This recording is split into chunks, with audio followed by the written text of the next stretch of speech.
جب بھی کوئی بے وفائی کرے، قدم قدم پہ آپ کو اس کے تجربے ہوں گے، تو ایک ہی جملہ بولا کریں، اللہ تو ہے نا، اور میں آپ کو لکھ کر دیتی ہوں، اللہ آپ کو اپنا آپ محسوس کرائے گا کہ اے بندے میں ہوں تیرے لیے، تو نے مجھے پکارا، میں ہوں. وہ ایسی شکل میں غیب سے مدد لائے گا کہ آپ حیران ہو جائیں گے. کیونکہ یہ میرے ساتھ کئی دفعہ ایسا ہوا ہے کہ جن بندوں سے توقع کی کہ یہ کام میں ساتھ دیں گے وہ چلے گئے، اور اللہ اس سے بہتر لوگ لایا. کسی بھی ضرورت میں اس کو پکار کے تو دیکھیں. یہ جو ہے نا کہنا ایاک نعبد و ایاک نستعین، یہ اتنا آسان نہیں ہے. یہ زبان سے بولنا بہت آسان ہے، لیکن اس کو حقیقی معنوں میں شعور کے ساتھ کہنا بہت مشکل ہے کہ صرف تجھ سے ہم مانگتے ہیں. لالچ لوگوں سے رکھتے ہیں، زبان سے کہتے ہیں صرف تجھ سے مانگتے ہیں، اور دل میں لوگ بسے ہوئے ہوتے ہیں کہ یہ مدد کرے گا، وہ فلاں کے پاس یہ ہے. نہیں، ان چیزوں سے اوپر اٹھ جانا چاہیے. رازق کون ہے؟ اللہ ہے. مالک کون ہے؟ کس کے پاس جانا ہے؟ اللہ کے پاس جانا ہے. تو اگر وہ راضی ہے تو سبھی کچھ ہمارا ہے. تو اس لیے ہم کیا چاہتے ہیں؟ بس فوری کچھ چیزیں ہاتھ میں آ جائیں، کوئی ایسے ورد وظیفے ہوں کہ جنت کما لیں، اور کوئی شارٹ کٹس ہوں کہ جس سے. تو ہم نے ہمیشہ کی زندگی جینا ہے، آخرت میں ہمیشہ کے لیے رہنا ہے.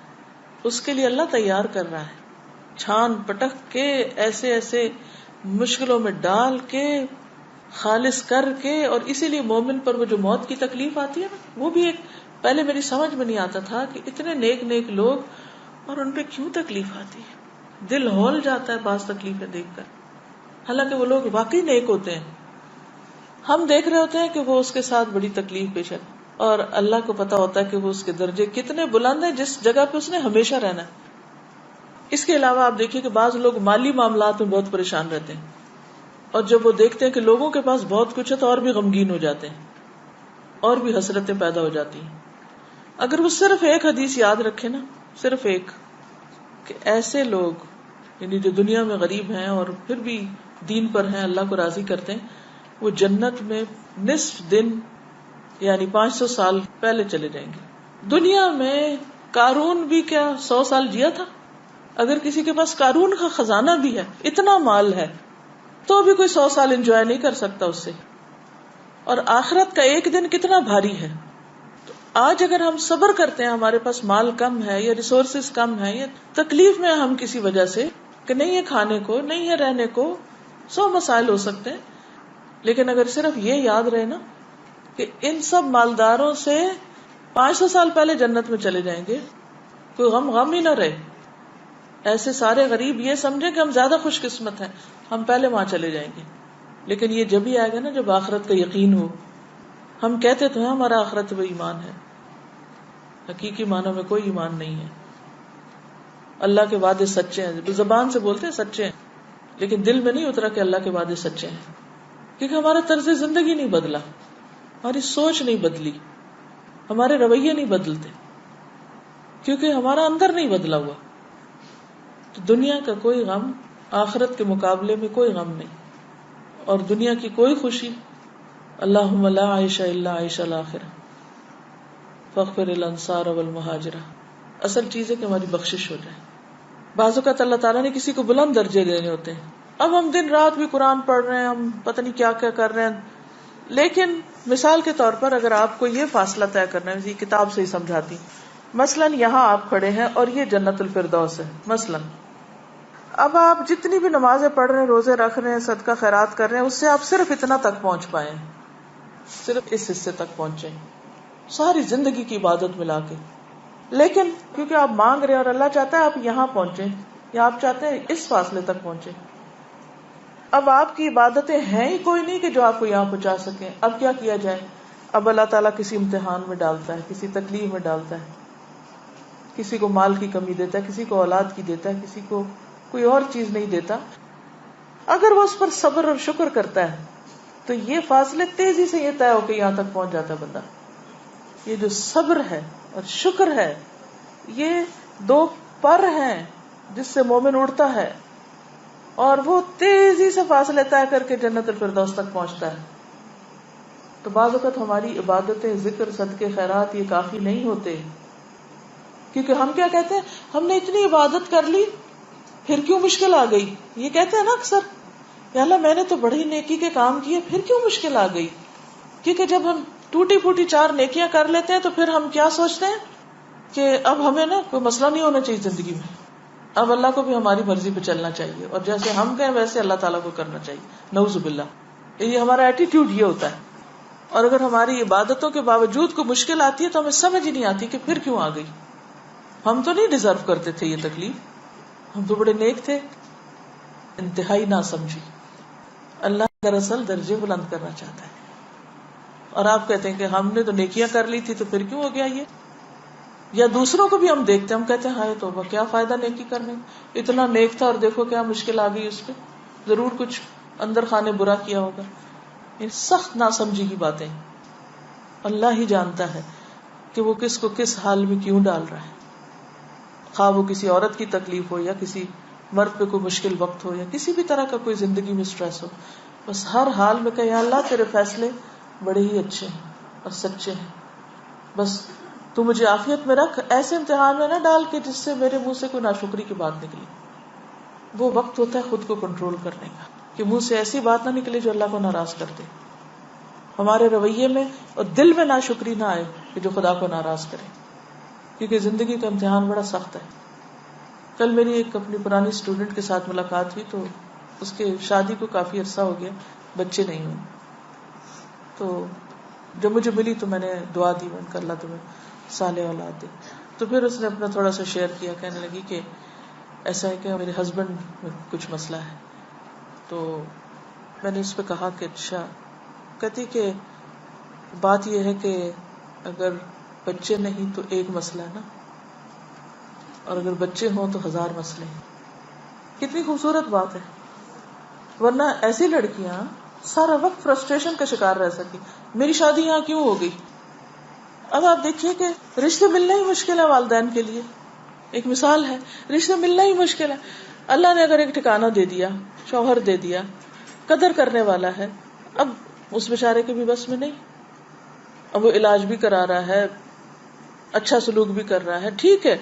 اگر یوں دیکھا جائے کہ عورت کو کیا حق ہے، اور قانونی طور پر آپ دیکھیں تو ٹھیک ہے، عورت یہاں خلا لے سکتی ہے، بڑی جینوئن ریزن ہے، الگ ہو سکتی ہے. لیکن کوئی گارنٹی ہے الگ ہو کے کہیں اور شادی کرے تو لازم بچے ہوں؟ کوئی گارنٹی نہیں ہے.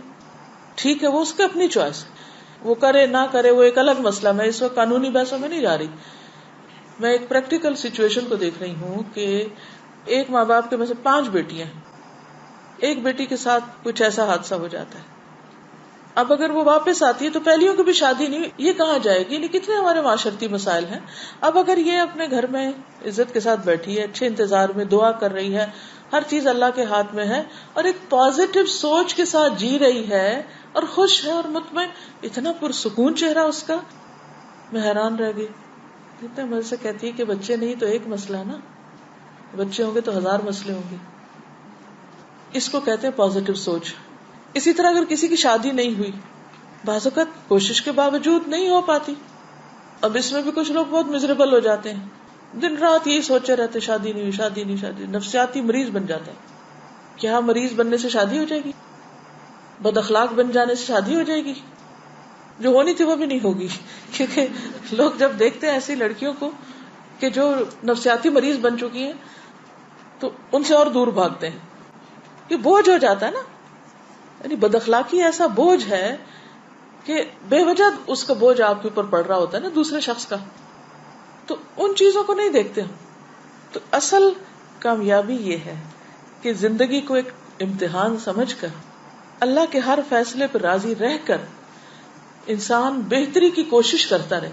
میں یہاں یہ نہیں کہتی کہ انسان ہر وقت کہے یہ سر پہ آ گرا تو پڑا رہے کیونکہ اللہ کا فیصلہ ہے. نہیں، اس کو ہٹانا تو ہے، لیکن اگر نہیں ہٹ پا رہا تو بھی اللہ تیرا فیصلہ ہے کہ میرے بازو نہیں ہٹا پا رہے ایک چیز کو، میں نہیں سچویشن چینج کر پا رہی، تو کوئی بات نہیں، مدد لیں آپ دوسروں کی. دوسرے مل کے بھی آپ کی حالت نہیں بدل پا رہے.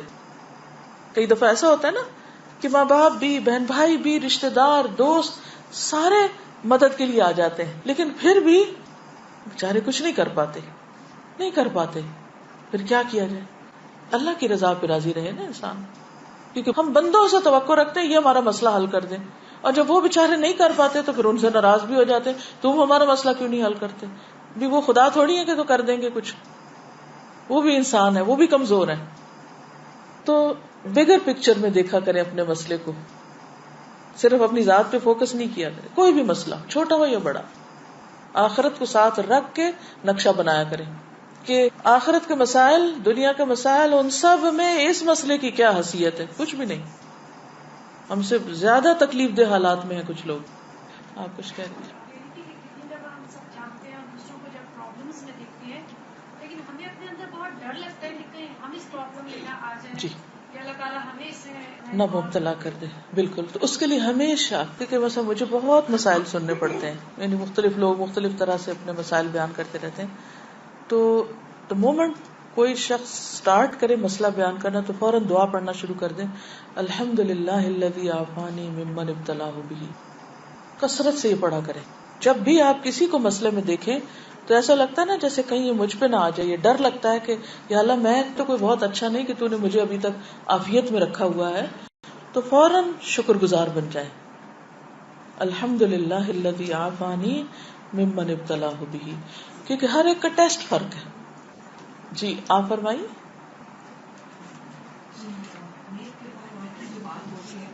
اس کے کمبائن کوشچن اور مسکنسپشن ہے. I'm sure یہاں بیٹھی بہت ساری عورتوں میں اور لڑکوں میں ہوگا.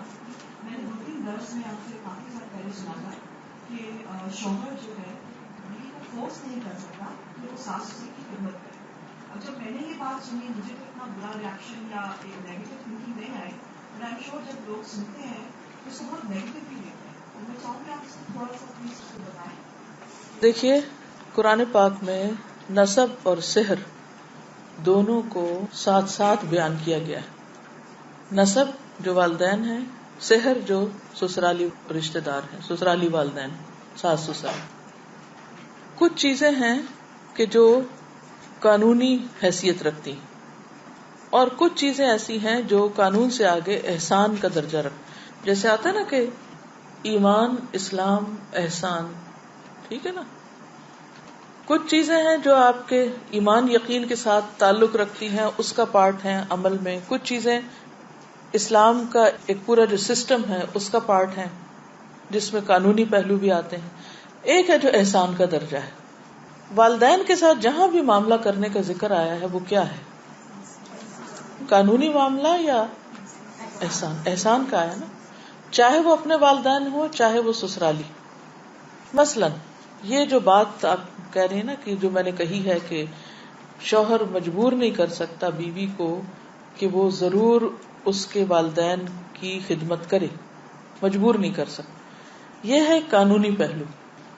مثلا کوئی شوہر اس بنا پر اپنی بیوی کو طلاق نہیں دے سکتا یا اسے نہیں دینی چاہیے، یا بیوی میرے والدین کا فلاں کام نہیں کرتی مثلا، کیونکہ جب طلاق کے یا خلا کے مسئلے عدالت میں جاتے ہیں تو وجہ معلوم کی جاتی ہے نا کہ نہیں. ایک عورت جب کہتی ہے کہ میں نے خلا لینی ہے تو وہ ایسے تو نہیں جج اٹھا کے کہتا اچھا ہو گئی تمہاری بات، جو تم چاہتی وہ کر دیں گے. نہیں، وہ وجوہات معلوم کرتے ہیں. اب جب آپ قانونی بحثوں میں جاتے ہیں تو دونوں طرف سے پروف آتے ہیں اور ان کا سارا جائزہ لیا جاتا ہے. تو اس میں آپ دیکھیے کہ اگر کوئی شوہر یہ کہے کہ یہ عورت اس بنا پر میں اس کو مثلا نان نفقہ نہیں دیتا کیونکہ یہ نہیں کرتی، تو یہ قانونی ویلڈ ریزن نہیں ہے، وہ مجبور نہیں کر سکتا. ہاں بیوی کو اپنے طور پر احسان کرنے کی ضرورت ہے کہ جس طرح اس کے اپنے والدین ہیں تو اسی طرح شوہر کے بھی والدین ہیں. اب یہ تو نہیں ہو سکتا کہ بیوی اپنا گھر چھوڑ کے والدین کے گھر جا کے اپنے ماں باپ کی خدمت کرے، کیونکہ اس پر صرف اپنے ماں باپ کی خدمت. شادی کے بعد عورت کے لیے اس کی بھی اجازت نہیں ہے کہ شوہر کی مرضی کے بغیر وہ اپنے والدین کے پاس جا کر ان کے لیے کچھ کرے. ٹھیک ہے. تو بہت ساری چیزیں جو ہیں ان کے کئی پہلو ہوتے ہیں. وہ جو میں نے بات کہی ہے وہ ایک خاص کانٹیکسٹ میں ہے. ٹھیک ہے. یعنی مثلاً بیوی کے اوپر کیا لازم ہے کہ شوہر کی اطاعت کرے، شوہر کی اجازت کے بغیر گھر سے نہ نکلے، شوہر کی اجازت کے بغیر کسی کو گھر میں آنے نہ دے، یا شوہر کی جسمانی ضرورت پوری کرے، یہ بیوی کی ذمہ داریوں میں سے. اگر کوئی عورت نہیں کرتی تو پھر اس کا حکم کچھ اور ہے، اس کا کتنا گناہ ہے وہ سب آپ کو معلوم ہے. لیکن اگر بیوی مثلاً خود بیمار ہے اور وہ خود مدد کی محتاج ہے اور شوہر اس کو کہہ رہا ہے کہ وہ کسی اور کی خدمت کرے اور اس وقت وہ اس قابل نہیں ہے کہ وہ کر سکے، اور وہ یہ کہتی ہے کہ کوئی خادم رکھ دیا جائے جو میری بھی مدد کرے اور والدین کی بھی کرے، تو یہ کوئی نامعقول مطالبہ نہیں ہوگا، ایک معقول مطالبہ ہوگا. جو خاندانی زندگی ہوتی ہے اس کے کئی آسپیکٹس ہوتے ہیں. جی آپ کچھ کہیں؟ میرا کوشچن ہے، باتوں کا سمجھ نہیں آتا چیزوں کو کیسے ڈیل کرنا ہے. جی تو میرے ہسبینڈ اتنے دین کی طرف نہیں ہے، تو ہوتا ہے کہ مطلب لوگوں کی ہیلپ کرنے کا، تو کسی نے پیسے مانگ لیے ان کو منع کرتے تو وہ ادھار لے کے دے سکتے ہیں. تو اب میرا جیسے دین کا ہوا ہے تو مجھے خوف آتا ہے تھوڑا سا. یہ بتائیے کہ کیا وہ قرضہ ادا کر دیتے ہیں یا قرضہ نہیں پھر ادا کرتے؟ مطلب کہ وہ لون سود پر ہوتا ہے، انٹرسٹ پہ تو نہیں لیا جا سکتا وہ. جی اس میں یہ ایک جنرل سچویشن ہے کہ بعض اوقات آپ خواتین قرآن پڑھ لیتی ہیں، دین پڑھ لیتی ہیں، انہوں نے نہیں پڑھا ہوتا، آپ ایک طریقے پہ زندگی چاہتی ہیں، وہ ایک طریقے پہ چل رہے ہوتے ہیں. تو اس صورت میں یہ ہے کہ آپ کا کام صرف جو چیز آپ پڑھیں، صرف یہ نہیں کہ وہ جو خاص خرابی کوئی کر رہے تو اسی کی حدیث جا کے سنائیں. یہ بھی ہم عام طور پہ کچھ نہیں بتاتے، لیکن جو ہمارے مطلب میں جاتی ہے یا ان کے خلاف جاتی ہے وہ باتیں سناتے ہیں، اس سے پھر گڑبڑ ہو جاتی، پھر وہ کبھی بھی کچھ نہیں سننا چاہتے. تو یاد رکھیے کہ جب ہم ان کو بتانے لگے تو کامن گراؤنڈ سے پہلے چیزیں شیئر کریں، پھر کرتے کرتے کرتے اگر اس میں وہ چیز بھی آ جائے جو ان کے خلاف جا رہی ہے تو اس کو بھی وہ ڈائجسٹ کر جائیں گے، کیونکہ آپ ان کو پن پوائنٹ کر کے ان کے اوپر ڈائریکٹ تیر نہیں مار رہے، کیونکہ آپ ان کو ایک خیرخواہی اور ہمدردی سے بتا رہے. یہ جنرل بات ہے، میں سب کے حوالے سے کر رہی ہوں. جو کچھ بھی پڑھیں، جو سیکھیں، کچھ نہ کچھ آپس میں جا کے شیئر کریں.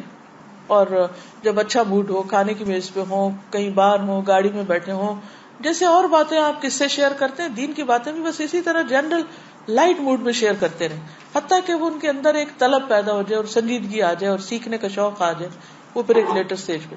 اسی طرح بعض ایسے کام ہسبینڈز کر رہے ہوتے ہیں جو بالکل دین کے خلاف جاتا ہے اور ہماری جان پہ بن جاتی ہے جس دن ہم مسئلہ پڑھ کے جاتے ہیں، اور ہم چاہتے ہیں کہ اوور نائٹ اب چینج آ جائے ان میں بھی.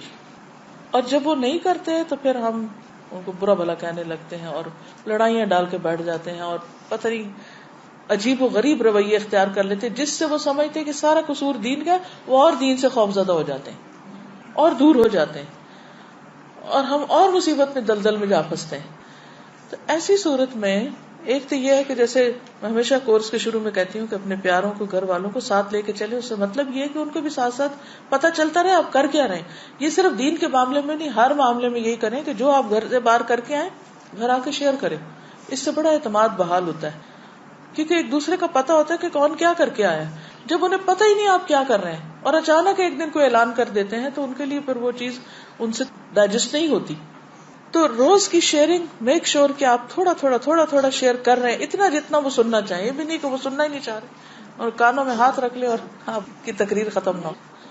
لوگ دین سے دور ہوتے ہیں صرف اس وجہ سے کہ ہم ان کے اوپر اوور ڈوزنگ کرتے ہیں.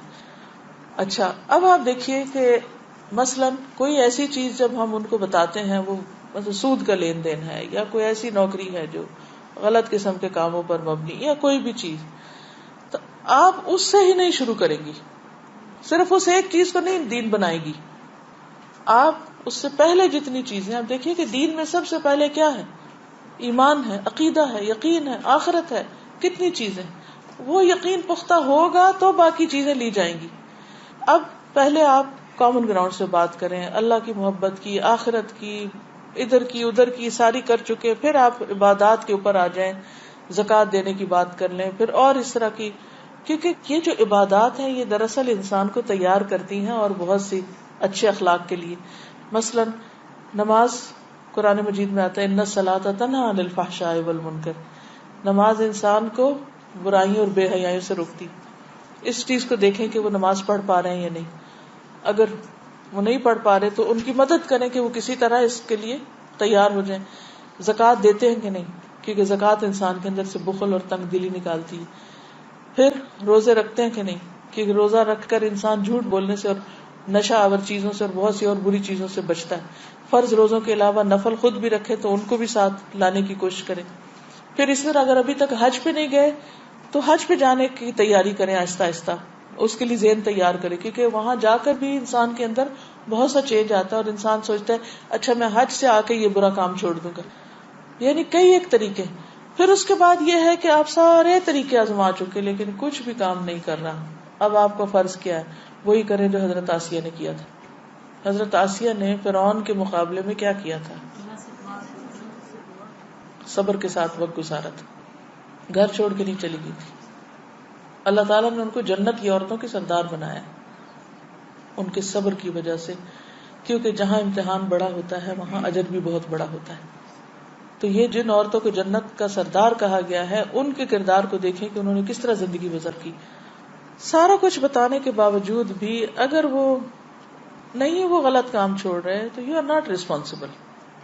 وہ ریسپانسبل ہیں, آپ نہیں ہیں. آپ نے اپنا فرض پورا کر دی. ہوپلیس کیس کبھی بھی نہیں بنائے. یو نیور نو کہ کون کس وقت توبہ کر لے.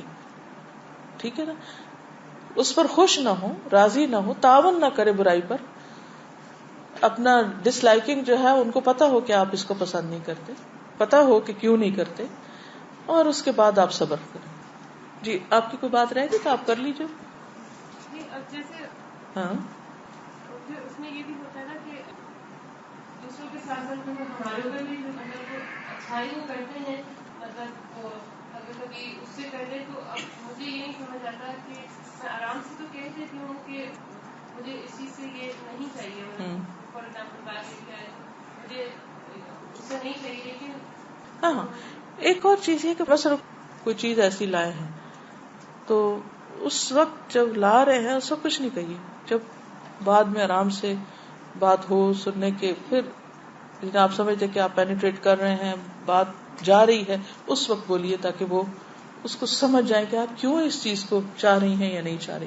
ایک چیز ہے کہ ہم سب کو حکمت مانگنے کی ضرورت ہے. اللہ تعالیٰ اگر ہمیں طریقہ سکھا دے تو چیزیں آسان ہو جاتی ہیں.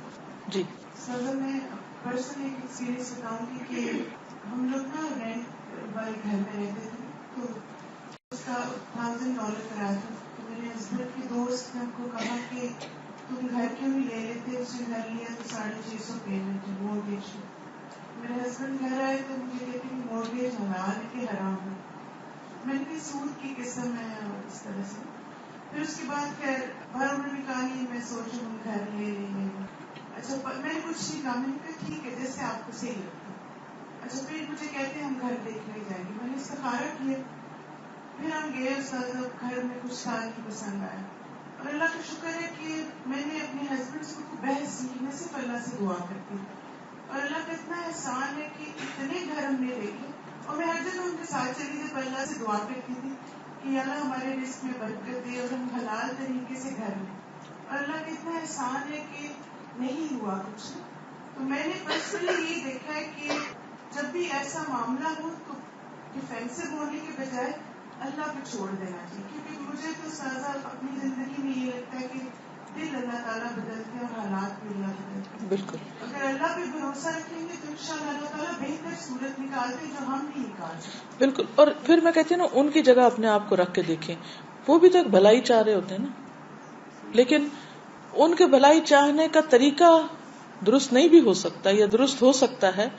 تو اس صورت میں یہ جو ہے کہ انسان استخارہ کر کے دعا کر کے اور پھر فیصلہ کرے. اب ایسا کل میرے بیٹے نے کہا کہ میں فلاں جگہ جانا چاہتا ہوں, آپ کیا کہتی ہیں, جاؤں کہ نہیں؟ میں نے کہا آپ استخارہ کریں اور پھر مجھے بتائیں.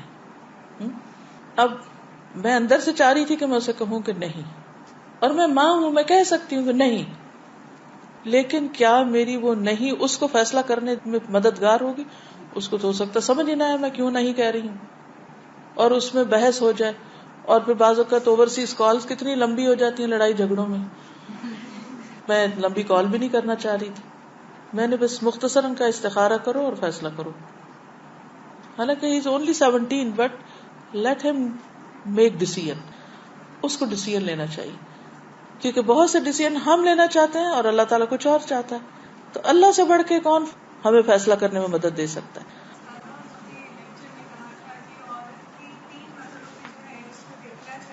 جی بات سب سے خوبصورت تھی کیونکہ وہ مرحلے جو ہے وہ معاشرہ بنا رہے ہیں. پہلا مرحلہ تھا کہ جس میں بیٹی کی تربیت ہے, دوسرا مرحلہ ہے جس میں وہ اپنی بیوی کا کردار ادا کرتی ہے, اور تیسرا ماں کا. تو جو بیٹی والا مرحلہ ہے وہ اتنا امپورٹنٹ ہے کیونکہ وہی سب کو آگے لے کے جا رہا ہے. تو ہم لوگ تو اس حصے سے جو شادی شدہ ہیں گزر چکے ہیں, لیکن اب ہمارے آگے بچے ہیں, بیٹے اور بیٹیاں دونوں, تو اتنا زیادہ اس پوائنٹ کے اوپر دھیان دینے کی ضرورت ہے کیونکہ یہ ہماری مسلم امہ بن رہی ہے یہاں سے, اور یہ بالکل پوائنٹ بہت اہم ہے. بالکل. تو میں یہ بات شیئر کرنا چاہ رہی تھی کہ پلیز اس بات کی توجہ دیں کہ ہم ماؤں کو بہت ضرورت ہے اب کہ ہم ان کی تربیت پہ دھیان دیں. بالکل, یہ بہت ہی اللہ آپ کو جزائے خیر دے, اچھا پوائنٹ آپ نے یاد دلا دیا. بات یہ ہے کہ جب ہم دین کی طرف نہیں ہوتے تو ہماری پرائرٹیز کچھ اور ہوتی ہیں, اس وجہ سے بچوں کو اگنور کرتے ہیں. جب ہم دین کی طرف آ بھی جاتے ہیں تو دین میں آنے کی وجہ سے بچوں کو اگنور کرنا شروع کر دیتے ہیں. وہ مظلوم بیچارے ہر حال میں سفر کرتے ہیں. ہم سب جو خود دین پڑھ رہے ہیں اس میں فیملیز کو ساتھ لے کے چلیں. یہ نہ ہو کہ ہم تو تقویٰ کے اس اونچے پہاڑ پہ پہنچے اور بچے ہمارے نیچے ہی کھڑے ہوں گی. کوئی بات نہیں, اگر آپ تھوڑی سی اپنی رفتار کم بھی کر دیں لیکن ان کو ساتھ لے کے چلیں تو اس سے کہیں زیادہ بھلائی ہوگی. کیونکہ اس روز میں نے کہا تھا نا کہ بعض اوقات ہمارے بچے اور ہم میں اتنا ذہنی بودھ ہو گیا ہے کہ بچے ہمارے بالکل کولڈ رویہ ہوتا ہے ان کا نا, اندر سے وہ ماں باپ کے خلاف نفرت سے بھرے ہوئے ہوتے ہیں.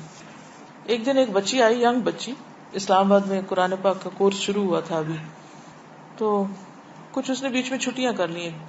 تو میں اکثر دھیان رکھتی ہوں کہ جو اسٹوڈینٹس آئیں وہ چھٹی نہ کریں, اور اگر چھٹی کریں تو ضرور ان کی انچارجز ان کے گھر فون کریں, پتہ کریں, خبر لیں کہ کیوں نہیں آئے بچے نا. کہ بچوں کو چھوٹی چھوٹی باتوں پہ چھٹی کر کے بیٹھ جاتے ہیں, انہیں پتہ ہی نہیں ہوتا. خیر میں نے پتہ کرایا, میں نے کہا کہ اٹینڈنس کا کیا حال ہے, کون نہیں آ رہا. تو اتفاق سے اس بچی سے میری بات ہوئی. میں نے کہا تم کیوں نہیں آئی؟ کہتے اپنی ماں کی وجہ سے. میں نے کہا کیوں؟ کہتے وہ اپنے آپ کو بڑی چیز سمجھتی. مجھے بڑی حیرت ہوئی کہ پہلے ہی پارے میں آتا ہے وہ بالوالدین احسانا.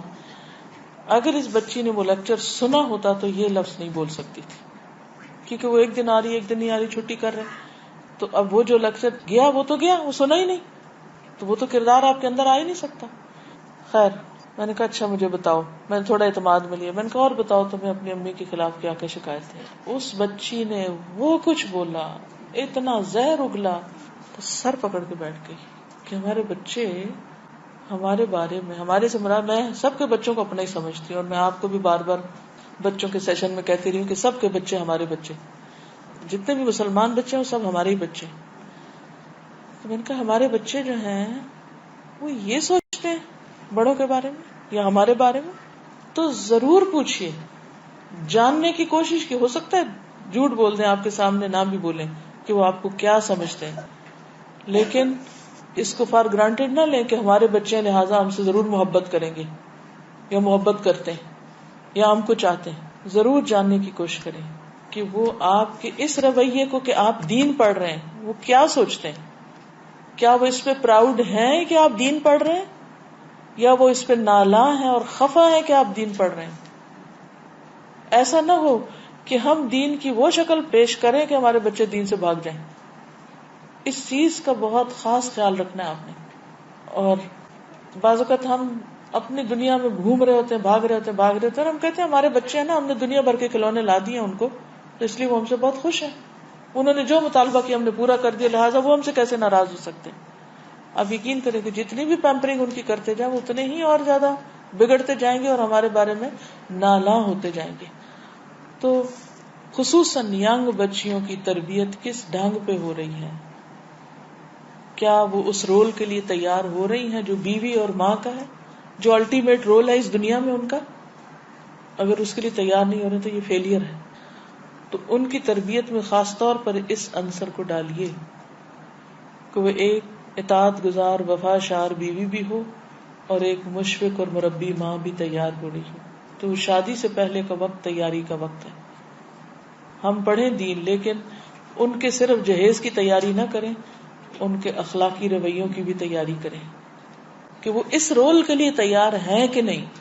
دس از دا کوسچن. اس رول کے لیے. پھر کہوں گی اس رول, کس رول کے لیے؟ اچھی بیوی اور اچھی ماں کے رول کے لیے تیار ہو رہے ہیں کہ نہیں؟ وہ چاہیں تو ایسٹروناٹس بن جائیں, لیکن اگر وہ آسمان پہ بھی پہنچ کر اچھی بیوی اور ماں نہیں تو کامیابی نہیں. ہم نے صرف ایک چیز پہ فوکس کر لیا, اور وہ کیا ہے؟ بچی کی اچھی ڈگری ہوگی نا, اچھا رشتہ آ جائے گا. اچھا ڈگری بھی مل گئی, رشتہ بھی آ گیا, سب ہو گیا. اب نہ اس کو بیوی بننا آتا ہے, نہ ماں بننا آتا ہے. کیا اس کا مستقبل ہے؟ کیوں طلاقیں ہو رہی ہیں اتنی زیادہ؟ لمحہ فکریہ ہے. ہم سب کو سوچنا چاہیے, سب کو سوچنا چاہیے. اس میں صرف ڈگری کامیابی کی علامت نہیں ہوتی, صرف اچھی جاب سے عزت نہیں ملتی, صرف بہت ڈیزائنرز کا جہیز دے کر آپ اس کو اچھی زندگی نہیں دے سکتے, صرف قیمتی بھاری لباس سے اس کی عزت نہیں ہوگی. یہ وقتی چیزیں ہیں, یہ صرف ظاہری چیزیں ہیں.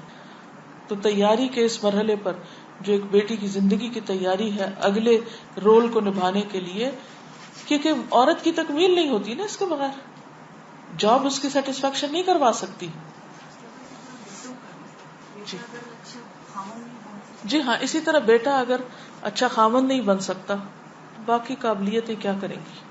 تو کچھ ان کو غلطیاں کرنے دیجئے, رسپانسبلٹی بھی ڈالیے ان پر. ہم کہتے نہیں بیچاریاں بہت پڑھتی ہیں, ان کو نہیں کام کرنا آتا, چھوڑو میں خود ہی پرفیکشن سے کروں گی. وہ تو اور عیش کریں گی, تو غلطی کرنے دیں, کوئی حرج نہیں. اگر کچن میں سارا کباڑ مچا دیا کوئی بات نہیں.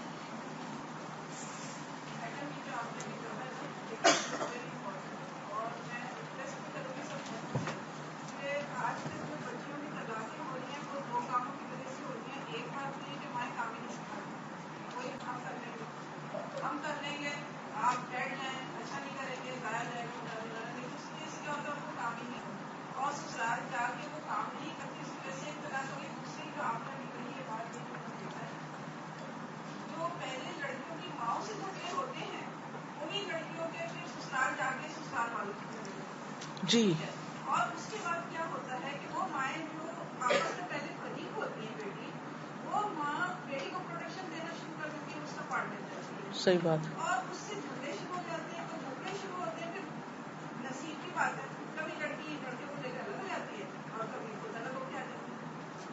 اور ویری میں گڈ. بتاؤں, ابھی ایک شادی میں پچھلے سال کی بات ہے, ایک بچے نے مجھے بتایا, ہم اس شادی میں شریک تھے. 6 سال پہلے کی لڑکی لڑکے کی انڈرسٹینڈنگ کی, شادی ہوئی, 6 مہینے میں طلاق ہو گئی. پھر میں نے وجہ پوچھی, کیونکہ وہ لڑکا اس کا دوست تھا لڑکے کا, تو کہنے لگا کہ وہ مطلب جب شادی کر کے آئی تو وہ ویسا ہی چاہ رہی تھی, گھومنا پھرنا, لیکن اس سے رسپانسبلٹی کوئی نہیں, کام نہیں شروع کیا, خود کو لڑکے کو دیکھنا نہیں شروع کیا, تو لڑکا جو ہے وہ بیوی ہے ماں کو ہی ڈھونڈتا ہے. ایگزیکٹلی, بہت پتے کی بات کی آپ نے. یہ میں ریکویسٹ کروں گی اپنے بچوں کو کھانا پکانا سکھائیں. بعض لوگ مجھے کہیں گے کہ ہمیں اپنے بچے کو کھانا نہیں سکھایا, وہ نہیں آتا. میں نے کہا آپ نے بہت بڑا کیا, بہت بڑا کیا. بالکل, بہت اچھا کہتی ہیں, یہ بہت ان کی بھلائی کی بات ہے. اور یہ سب سے میں ریکویسٹ کروں گی اپنے بچوں کو, ہمیں بھی ہماری امی نے سکھایا تھا. اور وہ کیا کرتی تھی, جیسے آپ مجھے بتا کے روٹی کا پیڑا چھوٹا سا لیا آپ کے میں, یا کھانے کی کبھی پہلے آملیٹ اور پھر چائے, اور پھر آہستہ آہستہ آہستہ بنانا شروع کیا. تو ضرور سکھائیں, یہ ان کی بھلائی ہے اگر آپ ان سے محبت چاہتے ہیں تو.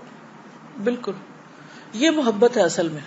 یہ بہت ہی کام کی بات انہوں نے کہی کہ عام طور پر جب بچیوں کو تمیز تہذیب نہیں سکھائی جاتی تو وہ ماں کے سامنے بول رہی ہوتی ہیں, شادی سے پہلے ماں کے ساتھ بدتمیزی کر رہی ہوتی ہیں, ماں کے ساتھ بگڑ رہی ہوتی ہیں, اور ماں ان کو صرف ماں ہوتی ہے نا تو برداشت کر رہی ہوتی ہے. پھر یہ ہوتا ہے کہ جب شادی ہوتی ہے تو وہ اسی کردار اور اسی اخلاق کو لے کے اگلے گھر چلی جاتی ہیں. وہ جھگڑے جو ماں باپ کے گھر وہ کر رہی تھی بہن بھائیوں سے اور ماں باپ سے, وہ سسرال میں ساس سسر سے اور نند بھابھی سے شروع ہو جاتے ہیں. اور پھر وہی ماں جو کل تک اپنی بیٹی سے لڑ رہی تھی آج اس کو پروٹیکٹ کرنا شروع کر دیتی. اور پھر یہ ہوتا ہے کہ وہی لڑکی جو ہے وہ شوہر سے لڑنا شروع کر دیتی, یا پھر الگ ہو کے آ جاتی ہے, یا پھر خامند کو الگ لے کے اس کے ماں باپ سے کاٹ کے رکھ دیتی.